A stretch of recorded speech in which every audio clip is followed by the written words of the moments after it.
아멘. 오늘도 예배 가운데 참여하신 우리 성도님들의 심령 속에 성령 하나님의 은혜를 체험하시기를 주님의 이름으로 축원합니다. 목사님 맨날 성령 체험이라고 하는데 좀 더 알아듣게끔 좀 더 구체적으로 말씀해 주신다면 좋겠습니다. 성령 하나님은 고난 속에서 내 마음이 흔들리지 않도록 지켜주시는 거예요. 마음으로는 그렇게 체험합니다. 그 외에도 여러 가지 때를 따라 일어나는 육에 속한 마음들을 절제시켜 주시고, 내가 절제하는 게 아니에요.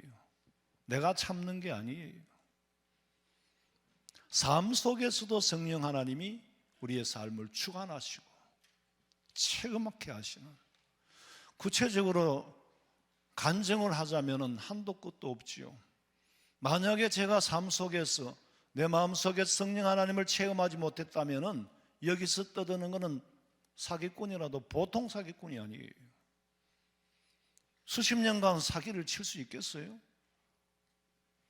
그 성령 하나님을 성도들의 삶 속에 체험한 것을 많은 간증을 통해서 듣고 있습니다.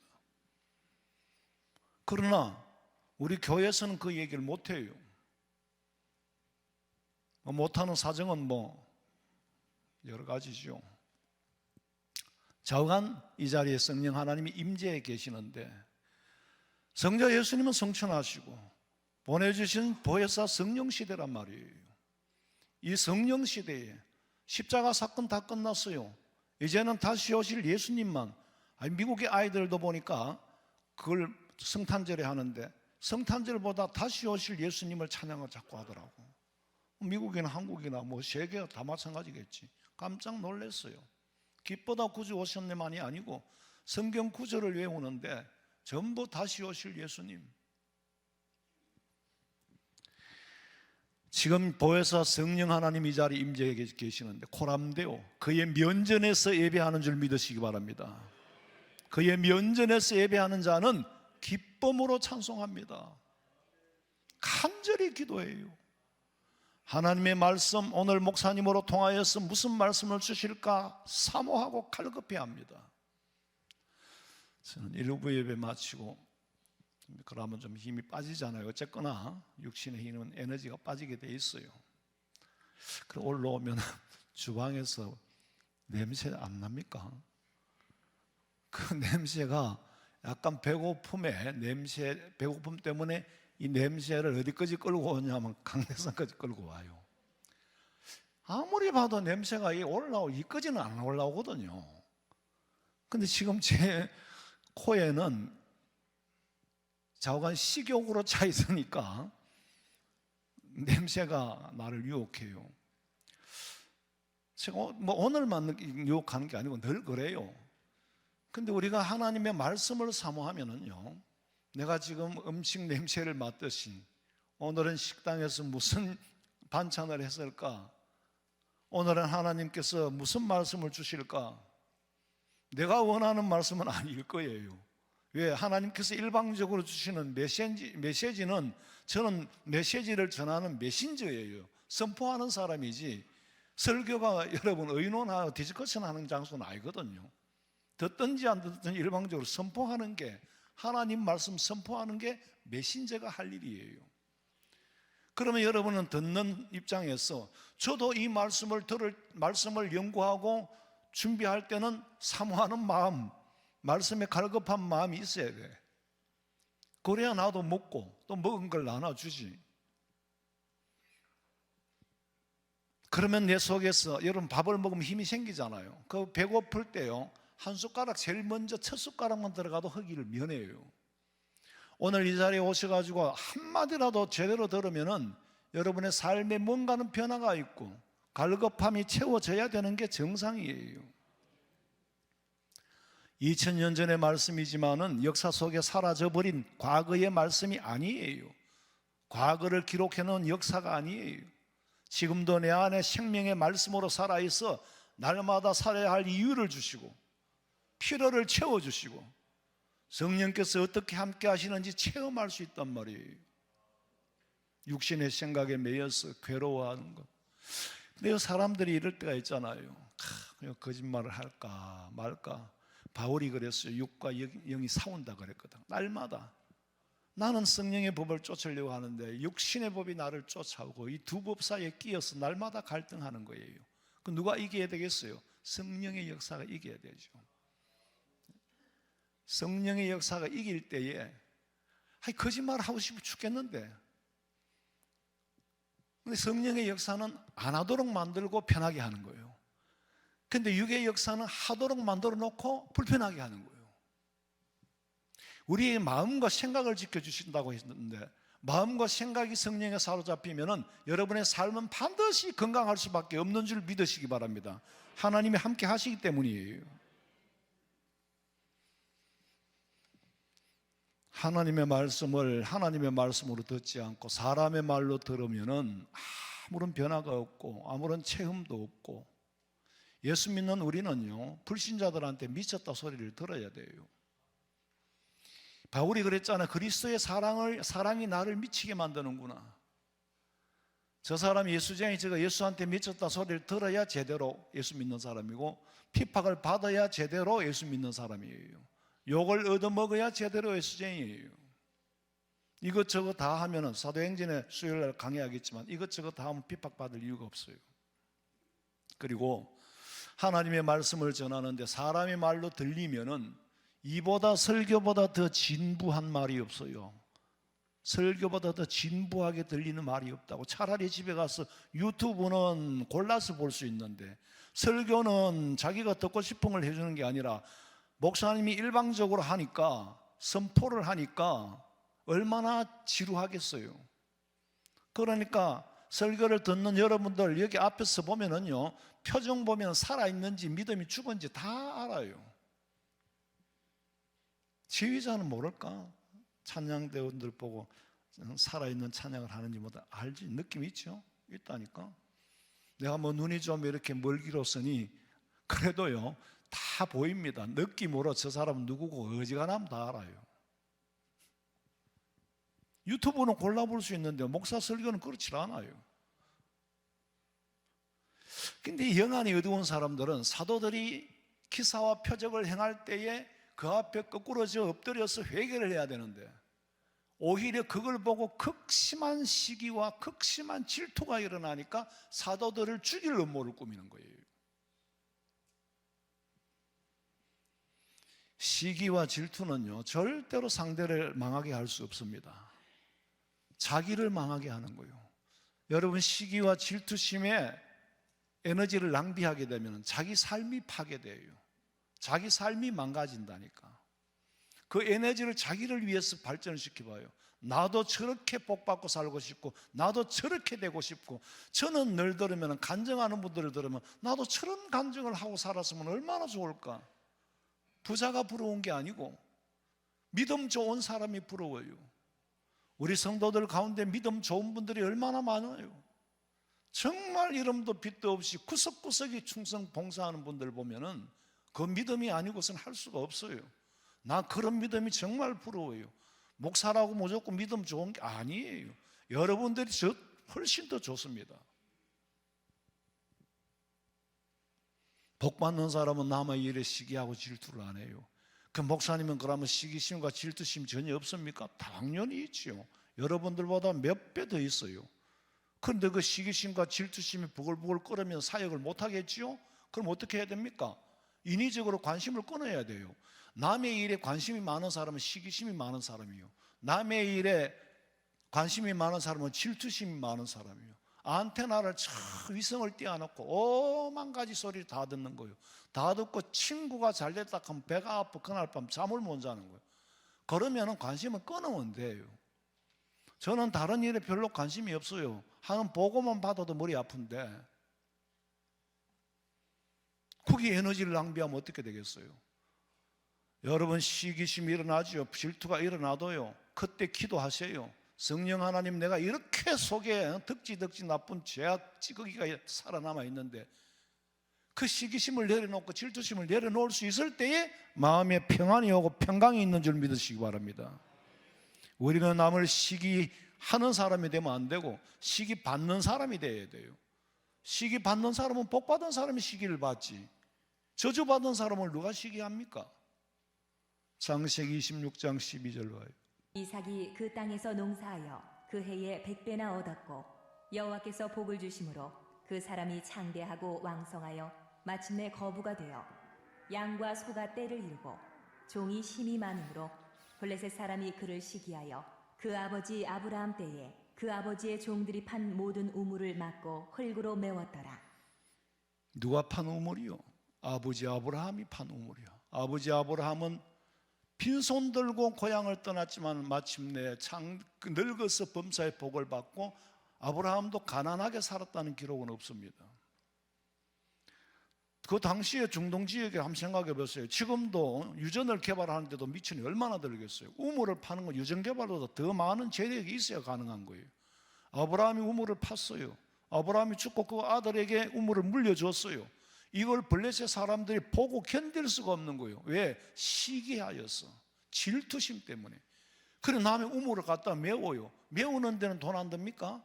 메우는 데는 인력이 안 들어요. 거기 에너지를 다 낭비하다 보니까 블레셋이 잘 될 수가 없어요. 그런데 이삭은 얼마나 또 물질이 부자 재력이 있었으면 그 판 우물을 다시 메웠던 걸 다시 파는 거예요. 여러분, 우리가 시기가, 질투가 남의 번성을 막을 수 있습니까? 하나님이 주시는 복을 우리는 막을 수가 없어요. 아브라함이 애굽으로 들어갈 때에 그 아내 사라가 얼마나 예뻤는지, 이 애굽에 들어가면 그때는 아브라함의 삶이 참 팍팍했어요. 처지를 따라다니고 이사를 하고, 그 애굽으로 들어가면서 머릿속에 걱정이 뭐냐면, 내 아내가 이렇게 아름다운데 애굽에 가면 틀림없이 내 아내를 탐낼 사람이 있을 거다. 그 우두머리에는 애굽의 왕 파라오가 있을 거다. 이렇게 생각하고 들어가면서 아내한테 하는 말이, 여보, 당신 내 아내라고 하지 말고 누가 묶어달라고 누이라고 해. 그래야 당신도 살고 나도 살아. 그렇지 않으면은 내 아내를 뺏어가려면 나를 죽여야 될 거니까 오빠라고 해. 12절 봐요.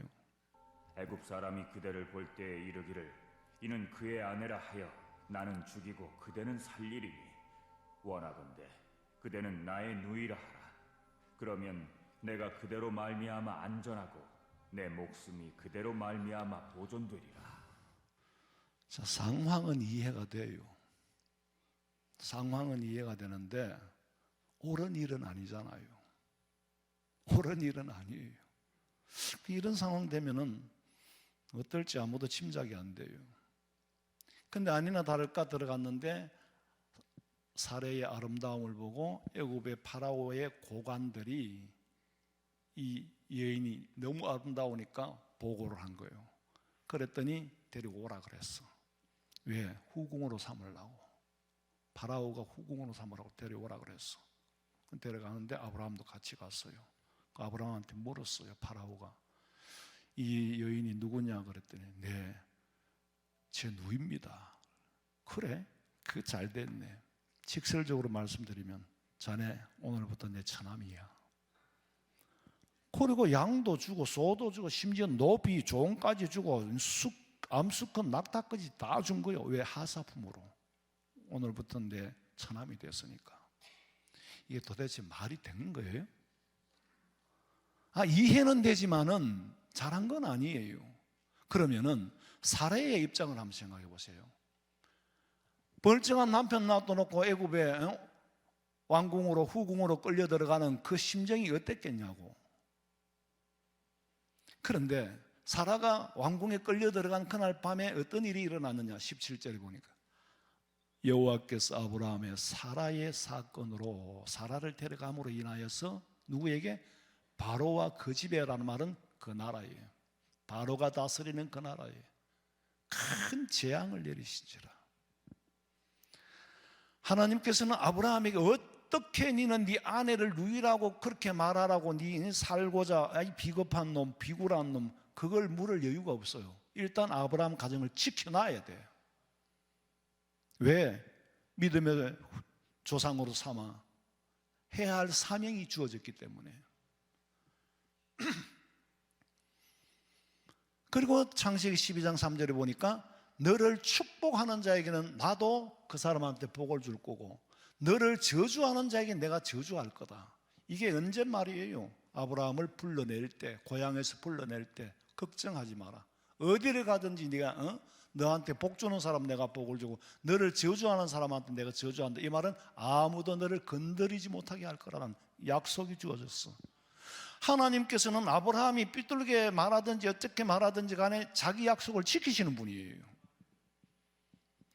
아브라함에게 저주를 내리니까 바로의 집에 당장 재앙이 내리지요. 절대로 그 하나님은 지금도 살아서 역사하십니다. 자기 약속은 절대로 어기질 않는 분이에요. 18절에 보니까 바로가 아브라함을 불러서 어떻게 네가 나한테 이렇게 거짓말을 할 수 있느냐? 네가 나한테 어떻게 아내라고 말하지 않고 누이라고 말하느냐? 자네가 이럴 수 있나? 근데 아브라함은 지레 짐작으로 겁을 먹은 거죠. 근데 바로는 나는 남의 아내 뺏는 그런 사람은 아니야. 그 말이거든.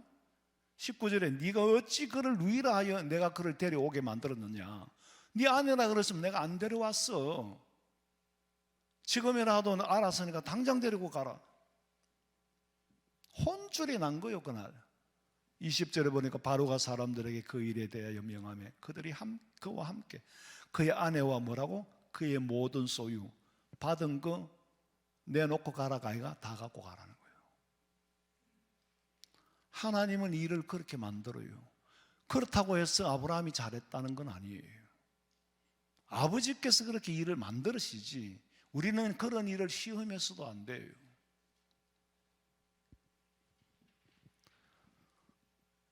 아브라함이 고향을 떠나 여기저기 초장을 찾아다니면서 심지어 애국까지 가서 그런 일을 당했지만은 하나님께서는 3살짜리 아이를 어머니가 뒤에 졸졸 따라다니듯이 우리의 삶 속에 우리를 따라다니는 줄로 체험하시기 바랍니다. 중요한 것은 그래도 아브라함이 하나님의 부르심에서는 벗어나질 않았어요. 우리가 살면서 때로는 사람들 앞에 하나님 앞에 실수는 하지만 중요한 것은 본질에서는 이탈하면 안 된다고. 하나님이 불꽃 같은 동자로 우리를 지키시고 보호하시고 다 바라보고 계시기 때문에 제 어머니가 살아 계실 때에 저는 연도에 관하여서는 숫자에 좀 둔감하니까 한 번은 거의 매달 갔어요. 멀리 계시니까 더 자주는 못 가고 갔는데 우리 집사람하고 늘 가는데 한 번은 그렇더라고. 내가 할 말이 있다 그래요. 엄마가 무슨 할 말이 있을 수 있죠. 근데 왜요? 그랬더니 내가 너를 위해서 기도를 하는데 여러분 평소에 자식을 위해서 기도하면서 내가 너를 위해서 눈물을 흘리며 기도하고 있다 이런 말씀은 안 하시잖아요. 근데 내가 너를 위해서 기도를 하는데 할 때마다 눈물이 감당할 수 없는 눈물이 흘렀는데 어느 날 하나님께서 눈물을 거두어 갔다? 눈물을 거두어 가셨대요. 그리고 마음에 더 이상 이 아들을 위해서는 걱정이나 염려하지 말라는 마음을 주시더라는 거죠.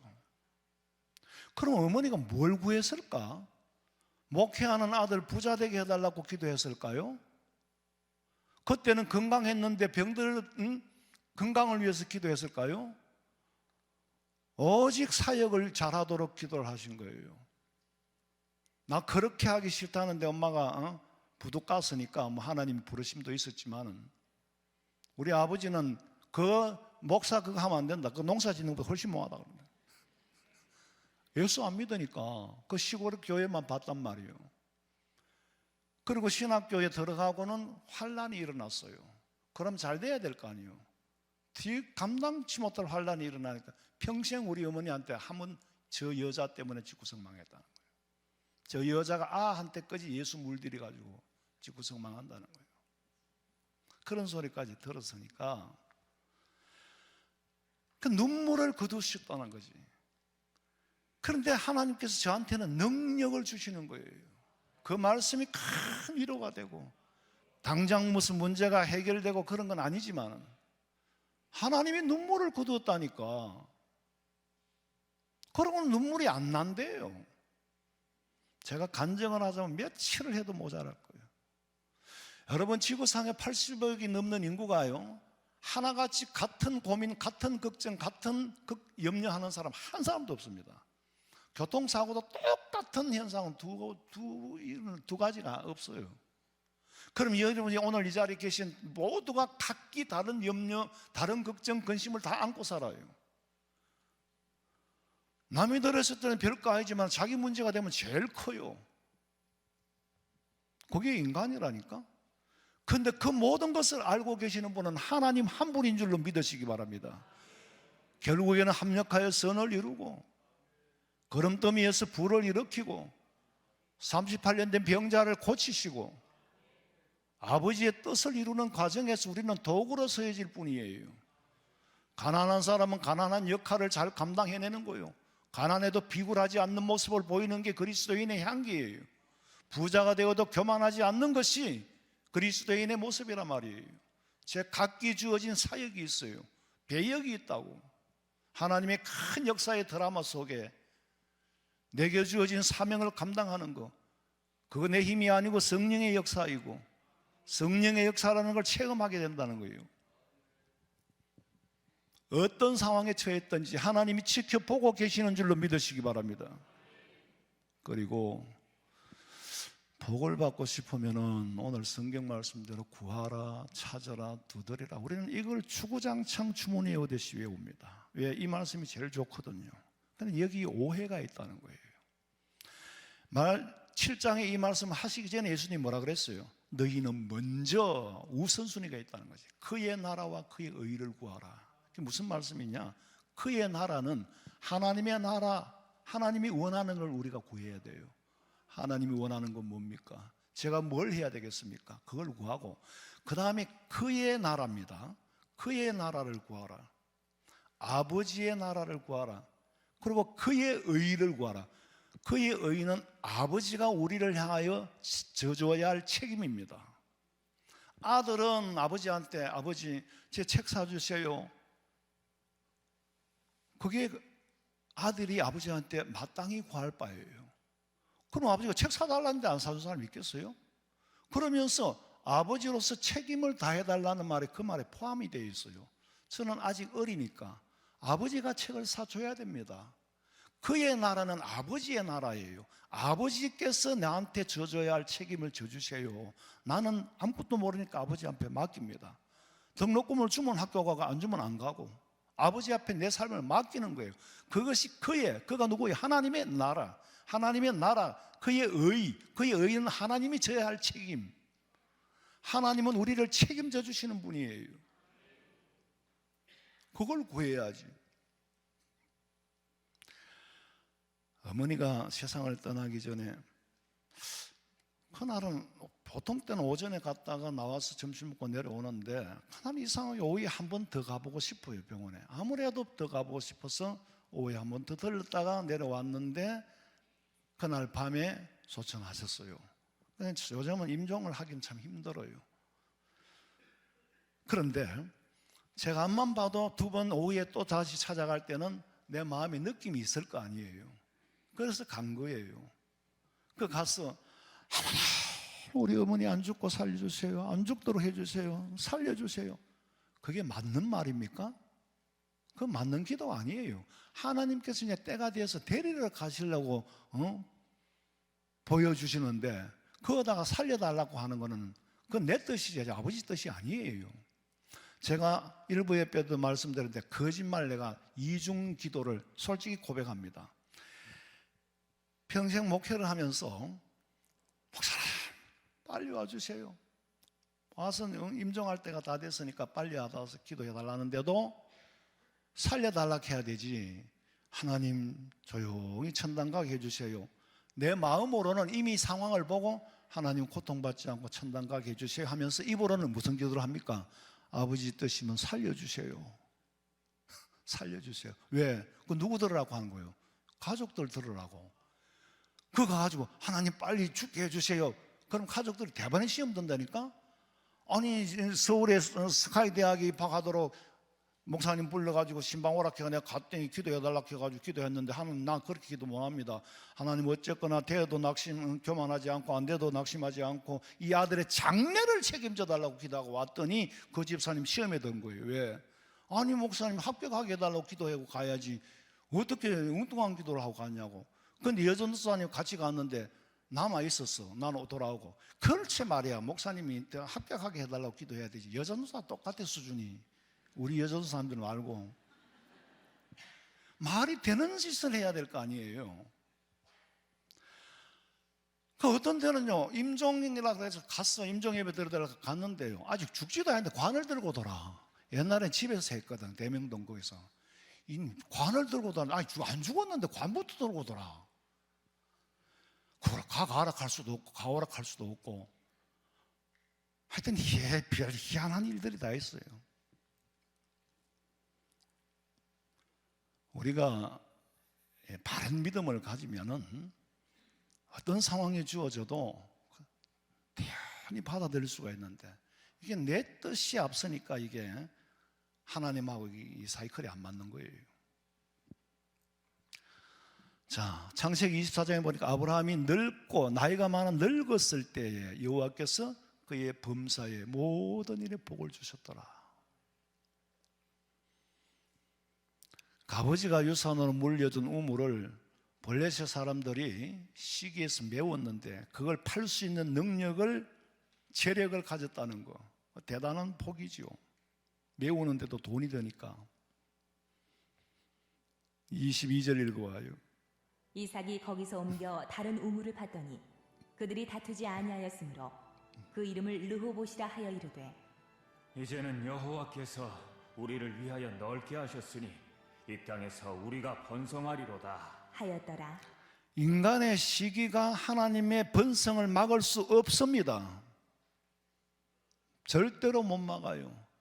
그러니까 시기심이 일어나지요. 질투가 일어나지요.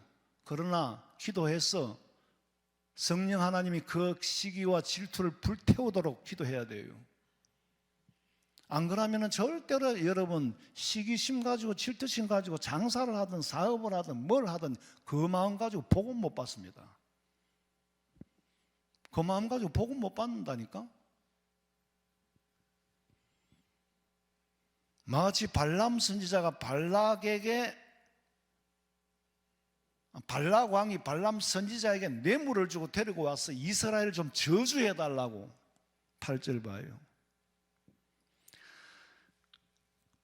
하나님이 저주치 않으신 자를 내가 어떻게 저주하며 여호와께서 꾸짖지 않으신 자를 내가 어떻게 꾸짖으랴.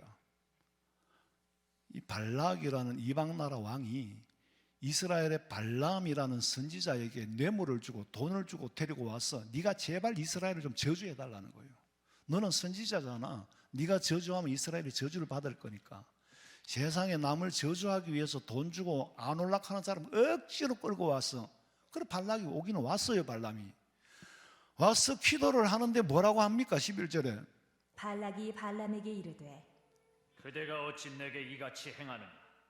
나의 원수를 저주하라고 그대를 데려왔거늘 그대가 오히려 축복하였도다.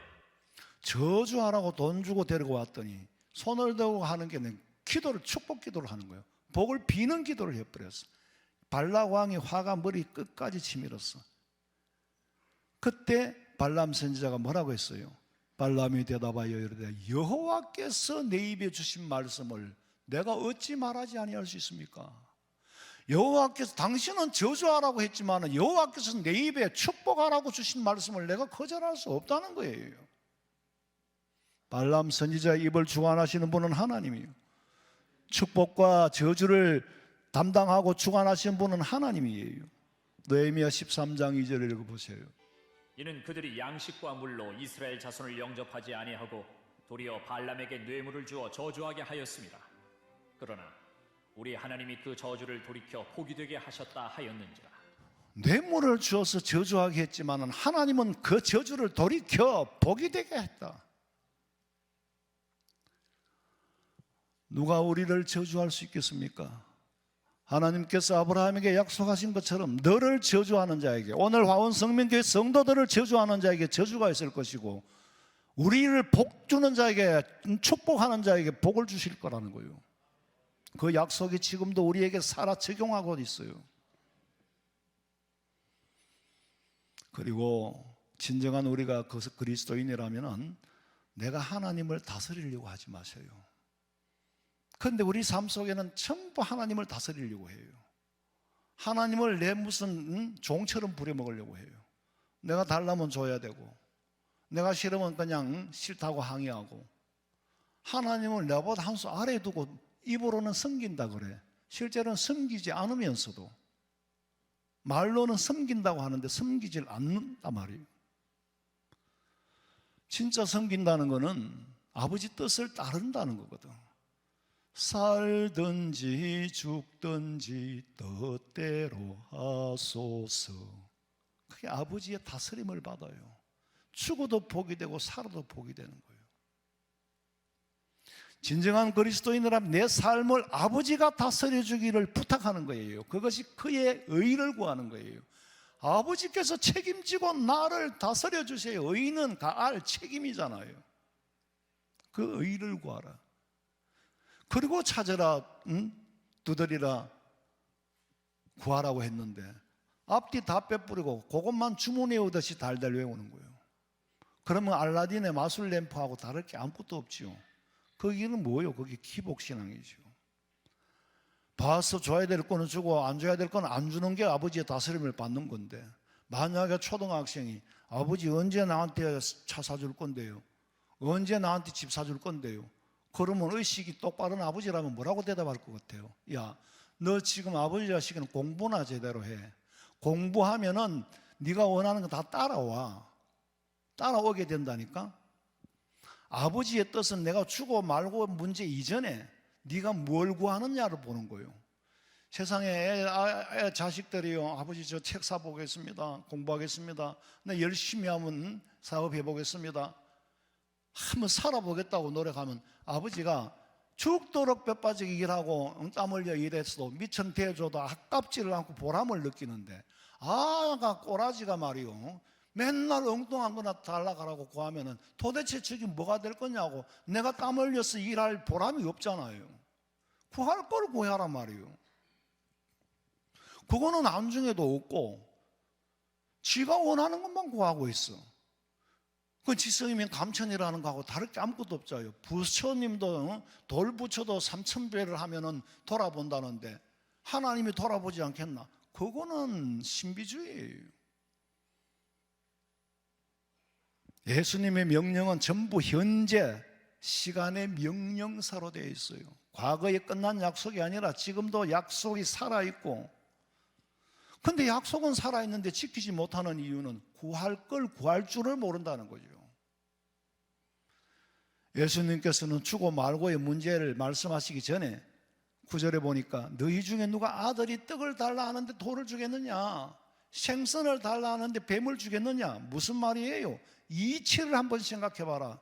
니들은 지금 거꾸로 구하고 있어. 떡 대신에 돌을 구하고 생선 대신에 뱀을 구하고 있어. 무슨 내가 알라딘의 마술 램프냐? 구하기 전에 성령 받고 마땅히 구해야 할 것이 뭔지를 모르면 하나님께 부탁하는 거예요. 성령께서는 우리가 마땅히 빌 바를 알지 못하는 것까지 알고 계시니까 성령의 역사로 기도를 해도 성령의 이끌림을 받아 기도하면 구해야 될 걸 구하게 되고 찾아야 할 걸 찾게 되고 두드려야 할 때 가서 두드리는 거예요. 다윗이 주의 말씀을 주야로 되새김질했다 묵상하면서, 그 말씀이 어떻게 그렇게 주야로 묵상할까? 송의 꿀보다 더 달다는 거예요. 말씀의 맛이 어찌 그리 단지요. 시편 19장 9절 봐요. 여호와를 경외하는 도는 정결하여 영혼까지 이르고 여호와의 법도 진실하여 다 의로우니 금 곧 많은 순금보다 더 사모할 것이며 꿀과 송이꿀보다 더 달도다. 주의 말씀이 송이꿀보다 더 달다고 하니 이런 사람을 왕으로 세워야 된다. 그래야 그 나라가 되는 거예요. 자, 이새의 아들 다윗을 만나니 내 마음에 합했다 그래서 하나님께서 왜? 주야로 주의 말씀을 묵상하니까. 말씀으로 인간의 됨됨이가 바로 그 써 있는 거예요. 지금도 이스라엘의 국기는 뭡니까? 다윗의 별입니다. 그 사람도 구약 성경도 철저하게 믿고 있어요. 예수님이 지금 오신 건 아직 안 믿고 있으니까. 주야로 주의 말씀을 묵상하고 주의 말씀이 실현되고 이루어지기를 구하는 사람에게는 삶 속에도 성령의 역사를 체험한다는 거예요.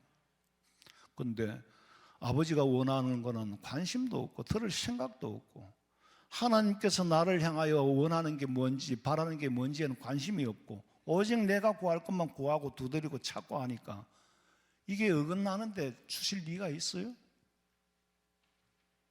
성령 받으면 마땅히 구할 바를 알게 돼요. 로마서 8장 26절 봐요. 이와 같이 성령도 우리의 연약함을 도우시나니 우리는 마땅히 기도할 바를 알지 못하나 오직 성령이 말할 수 없는 탄식으로 우리를 위하여 친히 간구하시느니라. 하나님이 우리 사정을 너무 잘 알고 계셔요. 마땅히 기도할 바를 알지 못하는 것까지 알고 계셔요. 자가 뭘 구해야 되는지까지 알지 못하는 것까지 알고 계셔. 그러니까 너 이거 해라, 저거 해라. 옛날에 돌 하면은 뭐 애들은 뭐 실도 놓고 책도 놓고 연필도 놓고 연필을 집어 공부 잘할 거다. 근데 애들이 여러분 자식들이 뭘 원하는지 보면은 아유 미래 야가 아크가 이거 뭐가 될까? 지금 구하는 꼬라지를 보니까 아무것도 인간이 안 될 것 같아. 그럼 아버지가 그 뒤를 밀어주겠어요? 열심히 성실하게 살려고 할 때에 야간 그 정신이 미천이잖아요. 여러분 성실과 정신보다 더 큰 미천은 없습니다. 돈만이 미천이 아니에요. 네 처음은 미약하나 나중은 힘이 창대하리라. 성실 앞에는 감당을 못해요. 정직과 성실 앞에는 그 정신 살아보겠다는 정신 앞에는 아무것도 방해가 될 수가 없어요. 기도할 때 내 생각을 앞세우고 주님의 음성을 들을 여유가 없어요. 성령께서 가르쳐 주기 전에 내가 앞서서 성령의 역사할 틈을 안 주는 거예요. 여러분 기도하고 돌아가면서 한번 생각해 보세요. 하나님, 정말 저를 향하여 바라는 게 뭡니까? 아버지께서 원하는 게 뭐며 내가 주님 앞에 뭘 해야 되며 스스로 주님이 원하는 질문을 한번 해보라고. 그 질문 없이 와가지고 그냥 탈라고만 하고 가버리니까 하나님이 말씀하실 틈을 안 주는 거예요.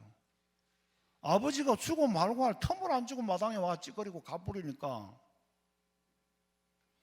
우리 그리스도인이 주님과 소통하려면 성령 체험해야 되고 성령 받아야 되는데 목청이 터지도록 주의 삼창을 외친다고 되는 게 아니라 주님의 음성을 들을 수 있는 마음의 틈을 주란 말이에요. 아버지의 그의 의, 아버지께서도 저한테 책임져야 될 부분이 있잖아요. 아브라함을 책임져 주었듯이 내 삶을 책임져 주세요. 나도 주님이 원하는 걸 책임져 드릴게요. 의라는 말은 가알이라는 뭐죠? 책임이라는 말이에요. 내가 하나님 앞에 져야 할 책임이 있고 하나님도 우리를 위한 져주어야 할 책임이 있어요. 그 책임을 구하는데 아빠 책 사줘. 나 아직 돈도 없어. 돈도 못 벌어. 책 사줘야 하는 부모는 책을 사줘야 되는 게 의무예요. 책임을 다하는 거예요. 당연히 사주지요. 그런 살아계신 하나님을 모시고 산다면서 부자가 됐느냐 안 됐느냐의 문제를 그거는 이후의 문제고 내 삶, 내 인격, 내 정신 건강 그게 바로 써야 된다는 거지. 우리는 날마다 마음을 비우고 주의 음성 듣기를 원하며 주의 말씀 사모할 때에 틀림없이 성령이 임하시고 그 임하신 성령을 체험하실 수 있는 줄로 믿으시기를 주님의 이름으로 축원합니다. 자비로우신 아버지 하나님, 구하기만 하고 두드리기만 하고 찾기만 했던 앞뒤를 다 빼버리고 내가 원하는 것만 구하는 것은 정욕을 위하여 구하는 것인데 이 잘못됨을 용서해 주시고 우리가 주님 앞에 져야 할 책임을 다하고 하나님이 우리를 위하여 져 주실 책임을 다해 주시기를 구할 수 있는 성령께서 날마다 구할 바를 알지 못하는 우리 마음속에 임재하시어서 기도를 바르게 할 수 있도록 도와주시옵소서. 다시 오실 예수님의 이름으로 기도하옵나이다. 아멘.